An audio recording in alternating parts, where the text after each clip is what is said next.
Good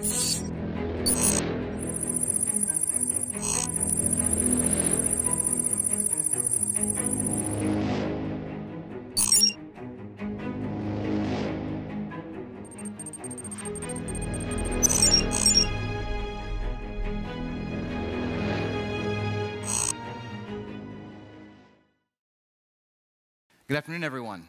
Absolute honor and pleasure to be here in Bucharest for this 6th D10e. This is, in fact, my 6th D10e as well. And I'd like to thank Mike for putting on an amazing show. This is so far the best one we've had. So a round of applause for Mike and his team would be fantastic. For those who don't know me, my name is Craig Sellars. I'm a co-founder of the Omni layer, which originally was called Mastercoin back in 2013. It's where I met Brock Pierce, where we decided to create a platform on top of blockchains to allow for application building and meta assets to be created. The first company that came out of that, which is several months later in early 2014, co-founded by myself, Brock Pierce, and Reeve Collins, was Tether. And Tether actually put fiat currencies, national currencies, US dollars, euro, and yen, onto the Bitcoin blockchain so that you can actually hold non-volatile national currencies in your Bitcoin wallet.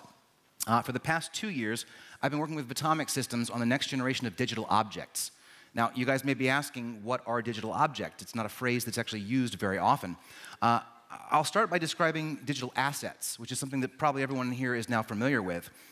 We can start with things that are the native tokens on blockchains. For the Bitcoin network, they're called Bitcoins. For Litecoin, they're called Litecoins.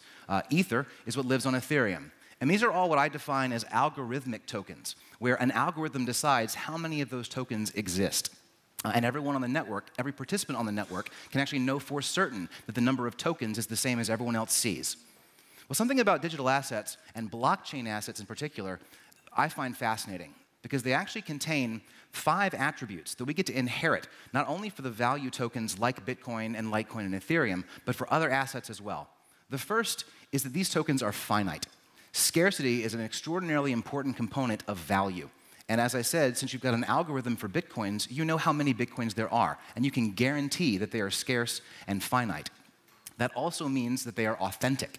You know that the Bitcoins you hold were created at some point as a part of that algorithm, and you can trace them back to the initiation point, and you know that the tokens that you have are in fact authentic. When I said transfer, that's the next attribute of a blockchain asset, is anywhere in the world I can move value from my location to any other location without an intermediary, with no third party involved, pretty much by snapping my fingers. They're also possessible.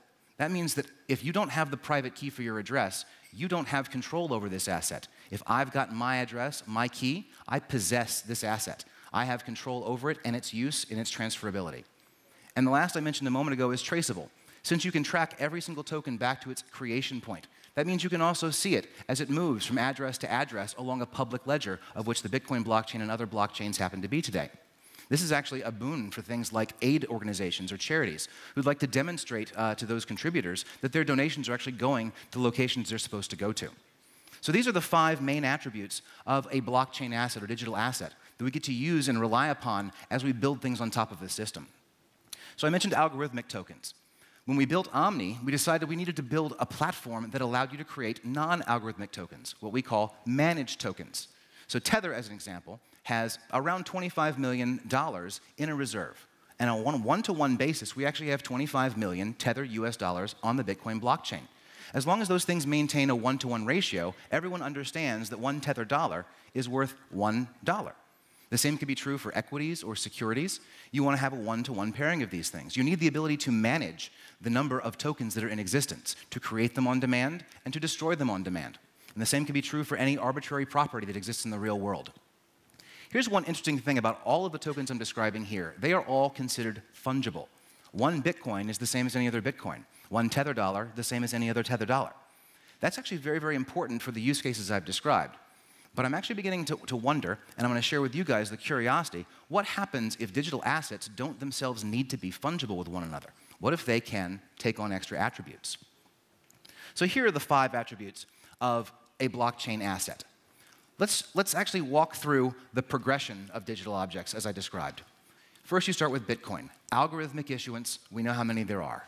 Omni, to build a platform that allows for managed issuances. Now, today on the Omni platform, there are $100 million worth of digital assets that are exchanged. $100 million worth today.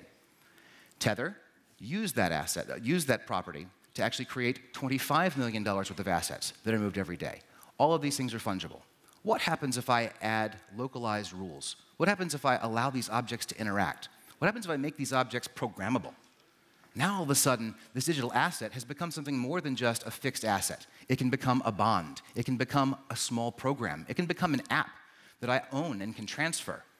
What if I can combine assets together? If I have two things in my wallet and I put them together and they create something entirely different, can you think of some good use cases where that would be valuable?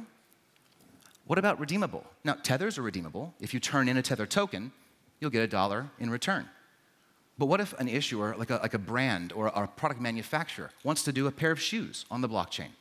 Well, now all of a sudden, I can own shoes in my Bitcoin wallet and at some point redeem them for the real thing in the real world.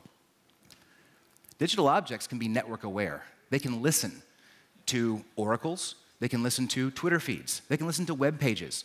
They can respond and change their state based on the information that they hear, either on the blockchain or off. And that's very valuable because you can actually change the value of a digital object based on what's happening in the real world. Now, the last attribute is artificial intelligence. And that's where it gets very, very interesting and also way, way out there. But it's also when we start making these objects reflect ourselves. These become aspects of ourselves.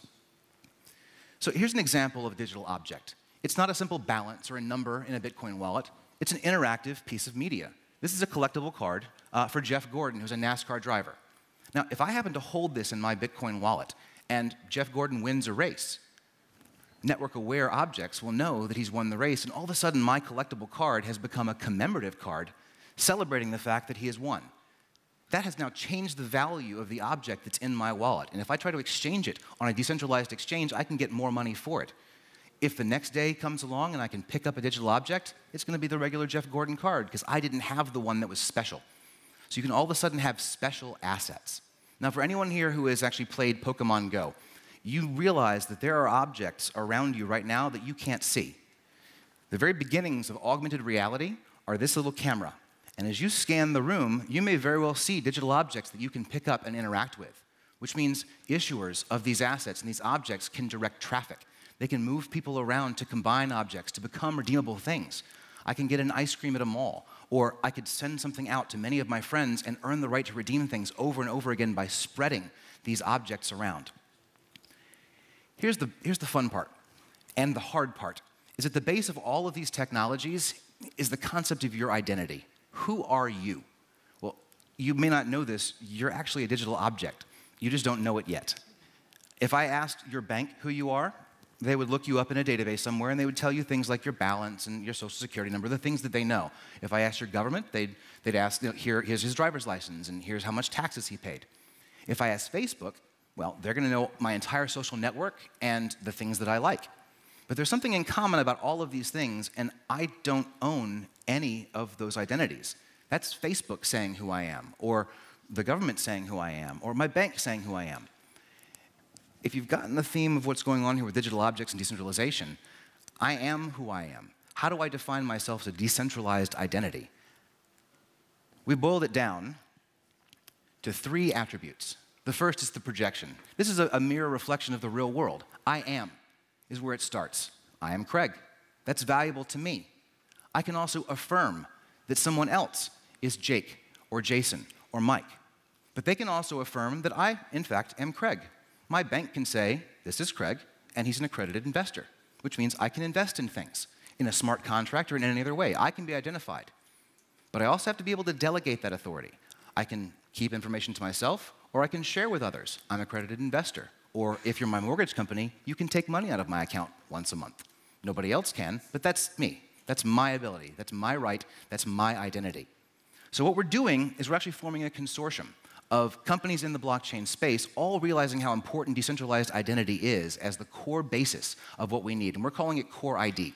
And we're noticing that lots of businesses in this space are creating the spokes on the wheel of decentralized identity, each one addressing a particular business use case. Well, that's the same thing that Facebook and Google and others have done in the past, and I don't see much of a benefit there. What we need is an axle for that particular wheel that makes sure that we don't have islands of identity, but we have full interoperability between every identity that exists. And that can be me, that can be Amazon.com as an identity, my bank as an identity, and anything you can imagine on the Internet of Things as an identity. Now we can automate. Now we can actually use decentralized systems to make our lives better. Outside of who we are is what we own. Outside of what we own is what we share. And as Jason King said earlier from unsung.org, with social signaling, the things that we share can actually make us better people and help those around us. So we actually have an improvement to the community. So my argument today is that the future is a story that's waiting to be written. It's at the intersection of experiential technology, not just balances on a phone, but something I want to interact with and play with and gamify life. And once you have that, with unbounded creativity in the world, what kind of digital objects can you come up with? So anyone who wants to join, please get in touch. I'm Craig at me.com. I look forward to talking to all of you. Thank you.